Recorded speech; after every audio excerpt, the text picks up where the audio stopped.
नमस्कार,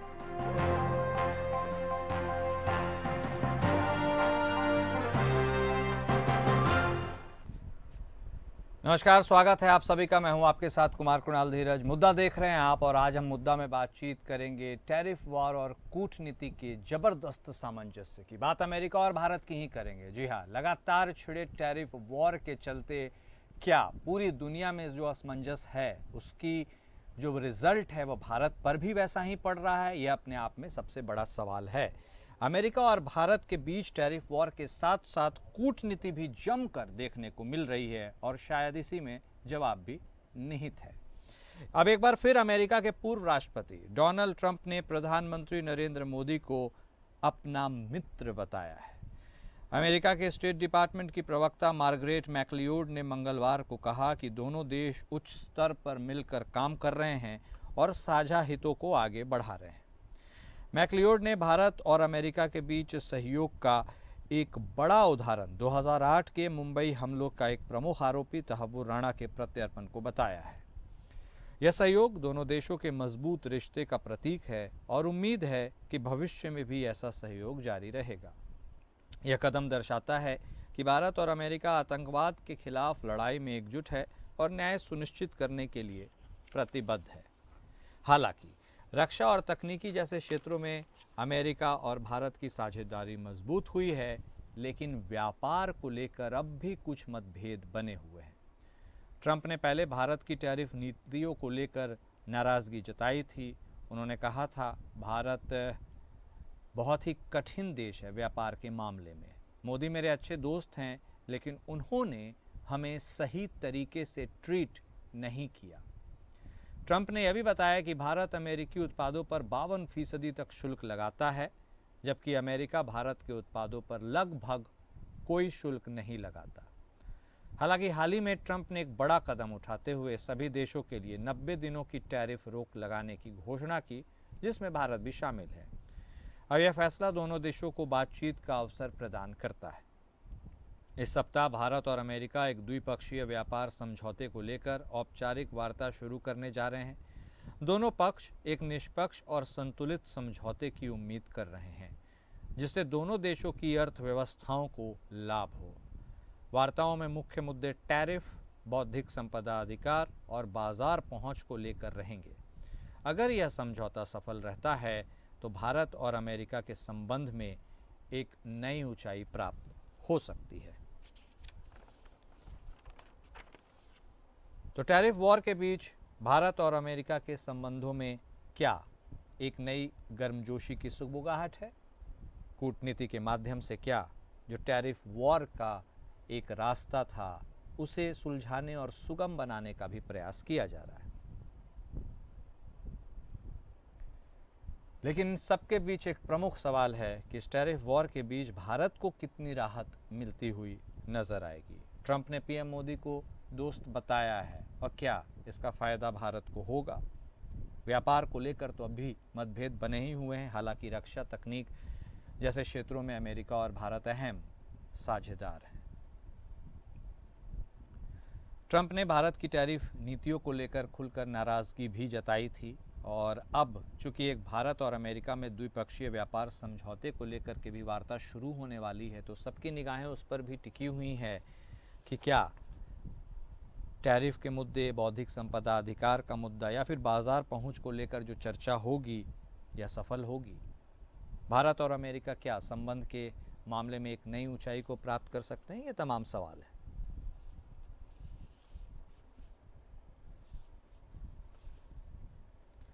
तो अमेरिका और भारत के बीच टैरिफ वॉर के साथ साथ जैसा कि हमने आपको बताया कि कूटनीति भी जमकर देखने को मिल रही है। एक बार फिर राष्ट्रपति डोनाल्ड ट्रंप ने प्रधानमंत्री मोदी को अपना मित्र बताया है। और क्या अब मित्र बताने के बाद जो दोस्ती के दरवाजे खुलेंगे उसमें टैरिफ वाली चोट में कुछ कटौती होगी? इस पर आज हम चर्चा करेंगे। हमारे साथ हमारे सभी खास मेहमान जुड़ चुके हैं। हमारे साथ सामरिक मामलों के जानकार संजीव श्रीवास्तव साहब जुड़ चुके हैं। बतौर रक्षा विशेषज्ञ दिनेश शर्मा साहब भी हमारे साथ जुड़ चुके हैं। बतौर अर्थशास्त्री अश्विनी राणा साहब भी हमारे साथ जुड़ चुके हैं। आप तीनों खास मेहमान का स्वागत है।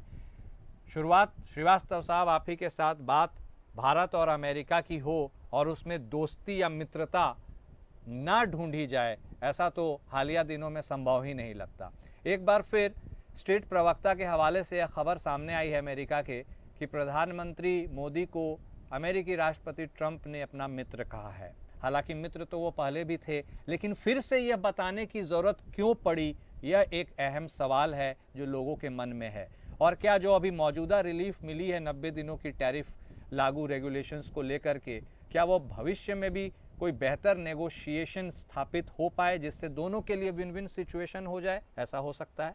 ओपनिंग कमेंट आप ही से श्रीवास्तव साहब। जी देखिए, भारत और यूनाइटेड स्टेट्स ऑफ अमेरिका की जो कम्प्रहेंसिव ग्लोबल स्ट्रेटेजिक पार्टनरशिप है वो बहुत ही मजबूत है। और इसका जो आधार है वो हमारे साझा लोकतांत्रिक मूल्य, साझा हित, साझा अवसर तथा साझा चुनौतियां हैं। और भारत प्राइम मिनिस्टर श्री नरेंद्र मोदी के नेतृत्व में जिस तरीके की वैश्विक भूमिका निभा रहा है, जाहिर है कि उस तथ्य को भी अमेरिका जानता है।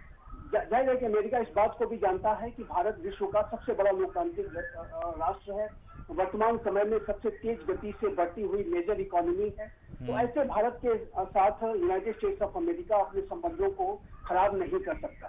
और इसी वजह से चाहे वो डोनाल्ड ट्रंप आज हो या राष्ट्रपति बाइडेन रहे हो या उसके पहले ओबामा रहे हो, बुश रहे हो, क्लिंटन रहे हो, सभी ने भारत और अमेरिका की रणनीतिक साझेदारी को आगे बढ़ाने का ही कार्य किया है। यूनाइटेड स्टेट्स ऑफ अमेरिका में भारत और यूनाइटेड स्टेट्स ऑफ अमेरिका की रणनीतिक साझेदारी को एक बाईपार्टीजान सपोर्ट हासिल है। और यदि भारत में भी अगर देखें तो कुछ वामपंथी दलों को यदि साइड कर दें तो लार्जली जो सभी राजनीतिक दल हैं वो इस बात को लेकर के एक मत है, सहमत है कि भारत और अमेरिका की जो रणनीतिक साझेदारी है वो आगे बढ़नी चाहिए। प्राइम मिनिस्टर मनमोहन सिंह के समय में ही न्यूक्लियर डील साइन हुई थी और इसको साइन कराने में उन्होंने अपनी पूरी सरकार को दांव पे लगा दिया था। उस समय वामपंथी दलों के वो सहयोग पे चल रहे थे। तो जाहिर है कि सभी जो मुख्य राजनीतिक दल हैं उनके अंदर एक सहमति है कि भारत और अमेरिका के बीच की जो रणनीतिक साझेदारी है वो बढ़नी चाहिए।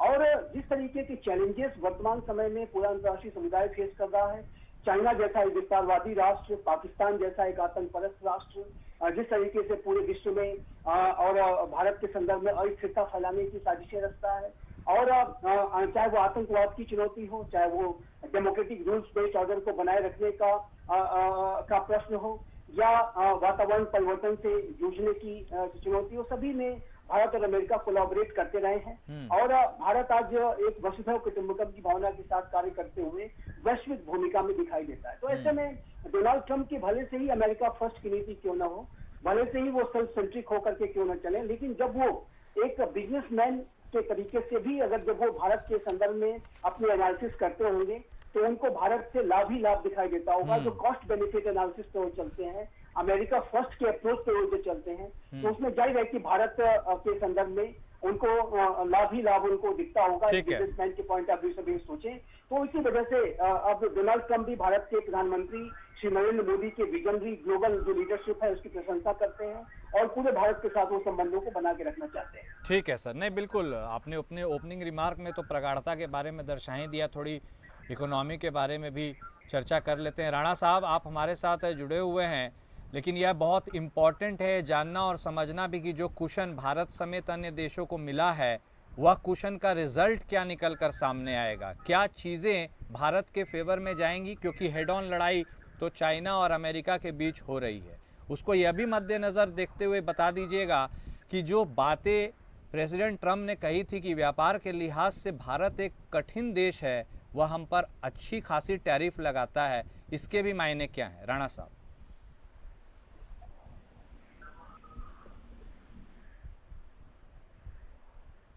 राणा साहब सुन पा रहे हैं आप हमें?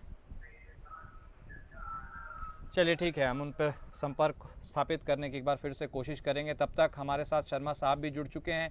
शर्मा साहब, देखिए, अब रक्षा के क्षेत्र में बात की जाए, तकनीक के क्षेत्र में बात की जाए, इन दोनों क्षेत्र में तो भारत और अमेरिका एक अहम साझेदार हैं, उससे कोई इनकार नहीं कर सकता। लेकिन क्या जितने अहम साझेदार हम हैं, यदि टैरिफ वाला फैक्टर, व्यापार के से जुड़ा हुआ फैक्टर भी हावी हो जाएगा तो क्या जो चीज़ें उस क्षेत्र में वो यथावत चल पाएगी, यानी भारत अमेरिका के रिश्ते वैसे ही रहेंगे या टैरिफ के मामले में कुछ खटास आ सकती है और वो उन सेक्टर्स को अफेक्ट कर सकते हैं? आपकी क्या राय है सर? कुणाल साहब, एक सबसे ब्यूटी जो हमारी डिप्लोमेसी की, इंडियन डिप्लोमेसी की है, उसकी मैं तारीफ करना चाहता हूं कि हम जो है, जहां पर भी हमारे राष्ट्र हितों के ऊपर किसी प्रकार का खतरा मंडराता है, हम बाकी देशों की तरह पब्लिकली जो है वो रिएक्ट नहीं करते हैं। हमारा काम होता बातचीत के जरिए जो है प्रॉब्लम को सॉल्व करना। अब आप देखिए, टैरिफ का जो रेसिप्रोकल टैरिफ लगाई है, हमारी तरफ से किसी प्रकार की कोई हार्श स्टेटमेंट नहीं आई है, बनस्पत इसके कि हम जो है बायलैटरल ट्रेड एग्रीमेंट को प्रोग्रेस कर रहे हैं। और ये मेरा मानना है कि इस साल के एंड तक जो है हमारा और अमेरिका का जो है बायलैटरल ट्रेड एग्रीमेंट जो है वो सॉल्व हो जाएगा, जिससे कि ये टैरिफ का जो प्रॉब्लम आई हुई है इसे बहुत हद तक जो है रिजॉल्व करने में, जिसमें कि दोनों देशों के लिए एक प्रकार की विन विन की सिचुएशन हो जाएगी। हाँ।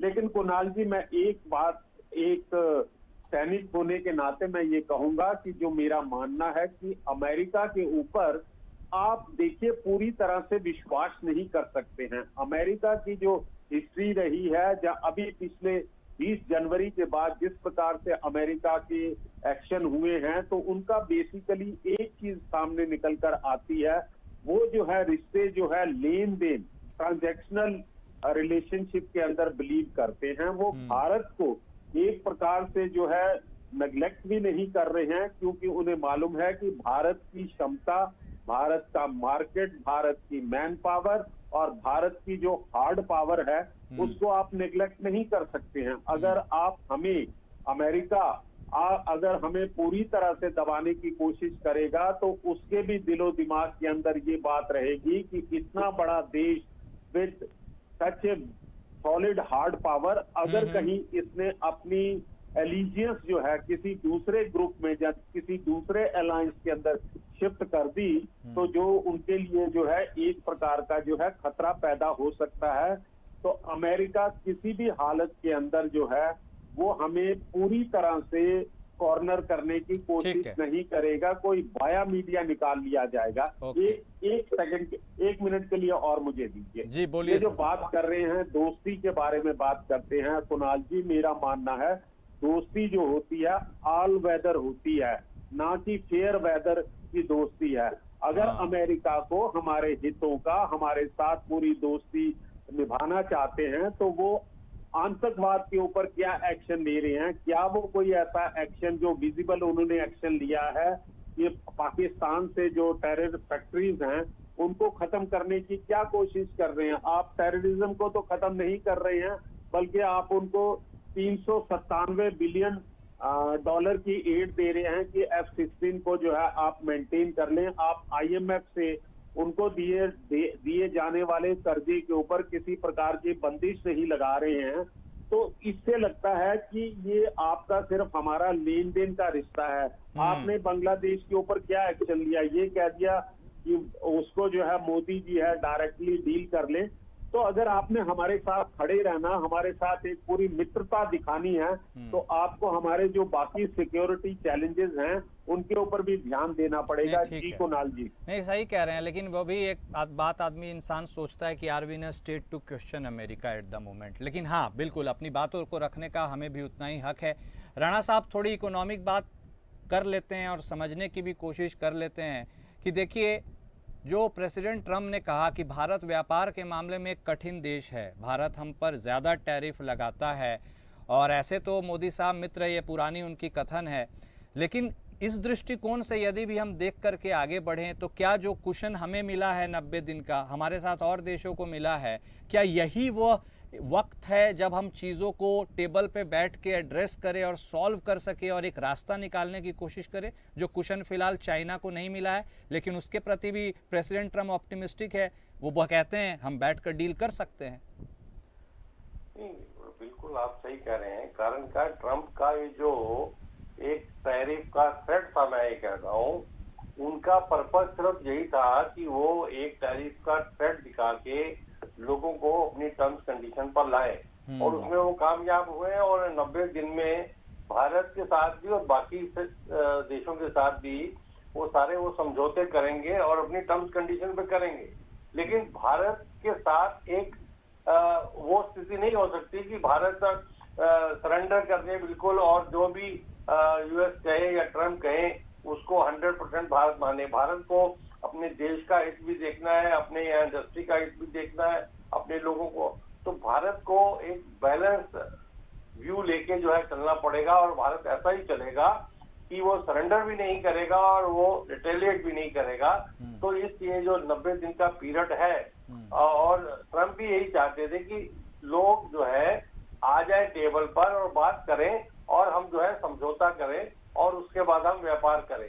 क्योंकि ट्रम्प को भी पता है कि ओवरनाइट वो यूएस में कोई इंडस्ट्री ऐसी खड़ी नहीं कर सकते कि जिसकी डिमांड वहां पर है और बाकी कंट्री से वो इंपोर्ट कर रहे हैं।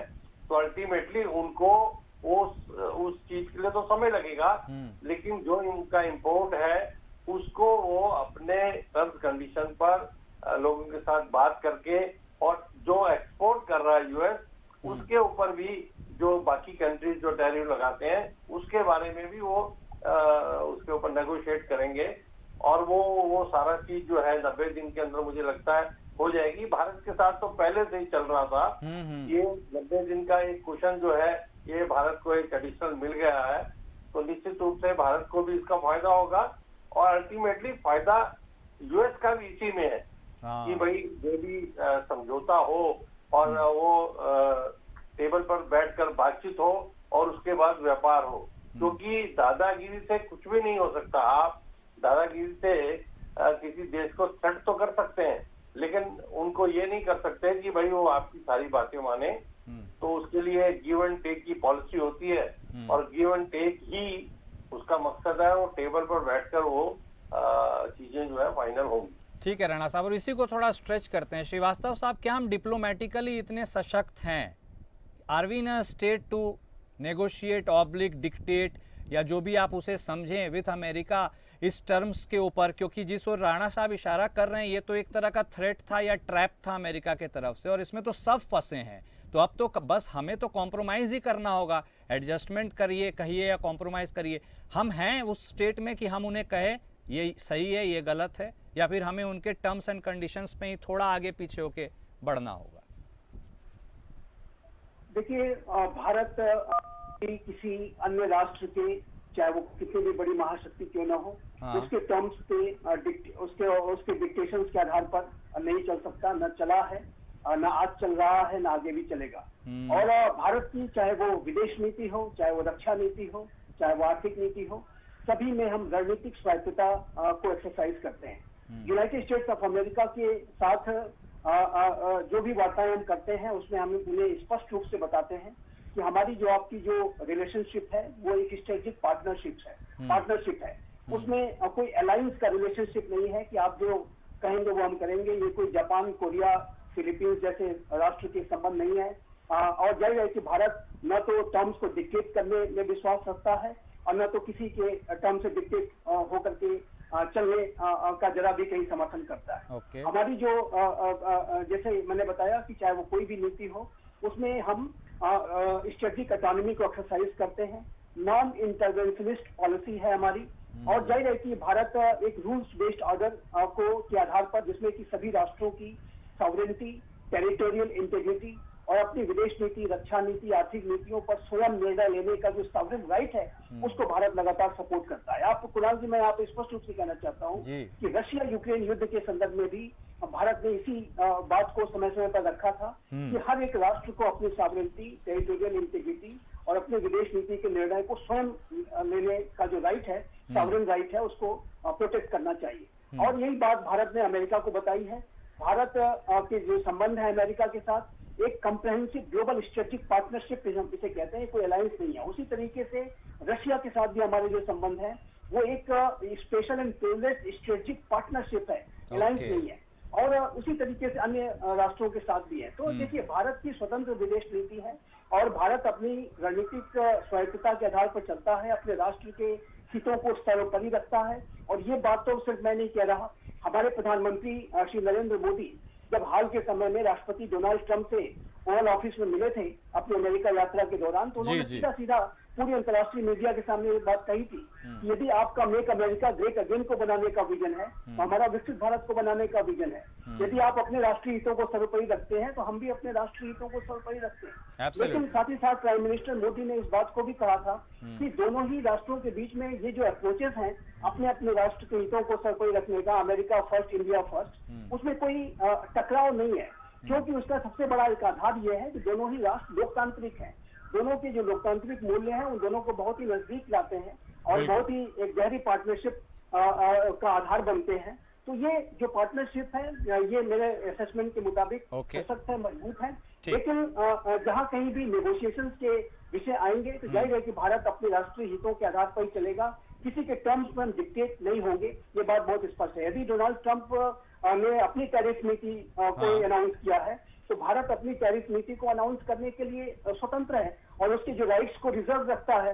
भारत इन सारे विषयों को रिव्यू कर रहा है, लेकिन एक बात मैं प्रशंसा अवश्य करूंगा कि भारत की जो सरकार है वो इस पूरे विषय पर संतुलित, विवेकपूर्ण, धैर्यपूर्वक डील कर रही है। जैसा कि राणा साहब ने कहा, न तो हम रिटेलिएट कर रहे हैं और न ही हम किसी टर्म को डिक्टेट होने भी दे रहे हैं, और हम अपने जो निर्णय हैं अपने राष्ट्रीय हितों के अनुसार ही लेंगे और जहां कहीं भी हमें हमारे राष्ट्रीय हितों के अनुसार ही जो आने वाले समय में भारत अपनी टैरिफ नीति को जो है इम्प्लीमेंट करेगा, ये बात स्पष्ट है। ठीक है, ये बहुत अच्छी बात कही आपने श्रीवास्तव साहब, and which forces us to think, Sharma साहब, कि क्या अब जो बायलैटरल ट्रेड एग्रीमेंट या टॉक्स जिस ओर भारत और अमेरिका आगे बढ़ रहा है, तो हमें बहुत ऑप्टिमिस्टिक रहने की अब ज़रूरत है कि भारत और अमेरिका मिलकर एटलीस्ट अपने दायरे में तो कोई ना कोई ऐसा हल निकाल लेगा जिस ओर आप कह रहे थे दोनों के लिए विन विन हो।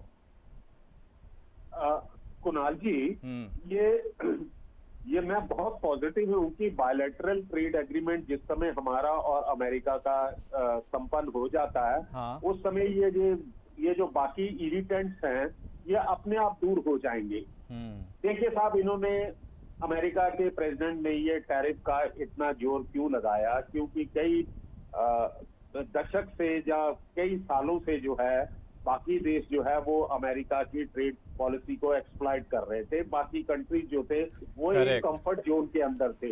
जिस समय कोई भी व्यक्ति या कोई कंट्री कंफर्ट जोन में आता है, आप उससे प्यार और मोहब्बत से बात करेंगे तो वो अपना कंफर्ट जोन नहीं छोड़ेगा। तो मेरा ये मानना है कि इसलिए प्रेसिडेंट डोनाल्ड ट्रंप साहब ने एक तरह से ये एक धमकी या एक प्रकार का प्रेशर डाला था कि हम टैरिफ लगाएंगे हर एक कंट्री के ऊपर, चाहे वो रेसिप्रोकल टैरिफ है या कोई अन्य टैरिफ है। अब उसका उनकी मंशा यही थी कि let everybody should come and talk. तो अभी जो है वो जो उनका मोटिव था वो सफल होता नजर आ रहा है। ठीक कह रहे हैं शर्मा साहब, आप बिल्कुल सही कह रहे हैं। वक्त का थोड़ा अभाव है, इसलिए क्लोजिंग कमेंट राणा साहब आप भी लेंगे। आप जिस टैक्टिक की ओर इशारा कर रहे थे, आपको लगता है सर अब चूंकि अमेरिका ने चीन, इंडोनेशिया, मलेशिया, इन सारे देशों पर कुछ ज़्यादा ही हार्श टैरिफ लगाया है, तो क्या भारत के पास एक खतरा है कि कहीं हम डंपिंग यार्ड बनकर ना रह जाएं? इस तरह की भी कोई गुंजाइश? डंपिंग यार्ड नहीं बनेगा, बल्कि भारत को फायदा होगा, लाभ होगा। अच्छा, कि भारत वो चीजों को अगर यहाँ पर मैन्युफैक्चरिंग करके एक्सपोर्ट करता है, चाइना से इंडस्ट्री जो है यहाँ शिफ्ट होगी।